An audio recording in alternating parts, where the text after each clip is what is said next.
헌법재판소는 피청구인 윤석열의 위헌 위법 행위는 국민의 신임을 배반한 것으로 헌법 수호의 관점에서 용납될 수 없는 중대한 법 위반 행위에 해당한다. 피청구인을 파면함으로써 얻는 헌법 수호의 이익이 압도적으로 크다라고 했습니다. 동의하시죠? 헌법재판소는 단심제입니다. 그리고 헌법재판관들의 판결에 따라서 이제 현실이 규율될 수밖에 없는 것입니다. 거기에 대해서 동의 여부를 묻는 것 자체가 저는 의미가 없다고 보고요. 그건 동의 안 하십니까? 아니요. 제가 말씀드리고 싶은 것은 거기에 당연히 승복하고 그걸 전제로 해서 앞으로 우리나라가 진행되어야 한다는 것을 말씀드리고 싶습니다. 3월 4일 국무회의에서 최상목 권한대행의 마은혁 재판관 임명에 대해서 이완규 법제처장이 헌법재판소의 권한쟁의 심판에 마은혁 재판관에 대한 위임명, 이 위헌이라는 결정, 최상목 대행이 따를 필요가 없다라고 발언한 것이 언론에 나왔습니다. 그런 적 있으신가요? 따를 필요가 없다고 말씀드린 것은 아니고요. 헌법재판소의 그럼 마은혁 임명해야 된다고 말씀하셨어요? 제가 맞답변을 좀 주십시오. 아니, 그러니까 마은혁 임명해야 된다고 발언하셨습니까? 임명을 하는데 상당한 기간 내에 한다는 것이죠. 뭔 상당한 기간이에요? 그때부터 언제 얼마나 시간이 지났는데요?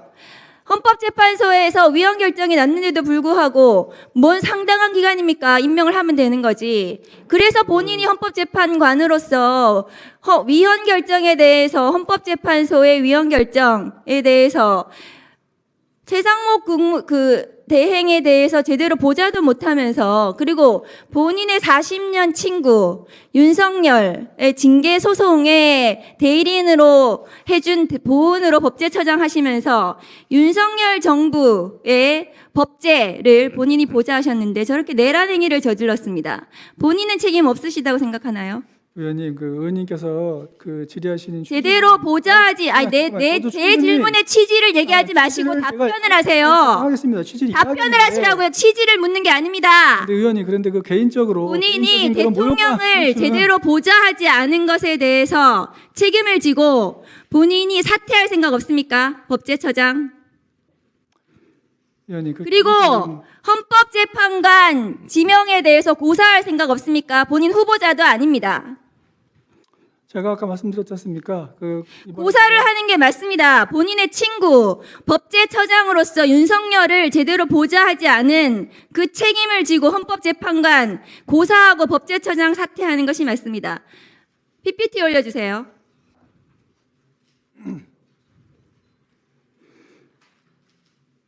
대통령 권한대행은 나라가 위기를 넘길 수 있도록 안정적인 한덕수 대행은 대통령 권한대행은 헌법기관을 구성하는 대통령 고유의 권한을 행사하는 것이 자제하는 것이 헌법과 법률의 일관된 정신이라고 했습니다. 한덕수 대행이 3개월 전에 그렇게 말해놓고 지금 이완규 법제처장을 재판관으로 지명을 했어요. 본인이 재판관 임명은 또 하지 않았. 3개월 전에 안 하는 이유로 그렇게 말해놓고 자기가 한 말을 기억도 못하면 문신이라도 새기세요. 메멘토라는 영화에 그렇게 나와요. 기억 못하면 문신 새기는 걸로. 한덕수 권한대행의 저 내로남불 발언 재판관 지명 위헌이라고 생각하지 않습니까?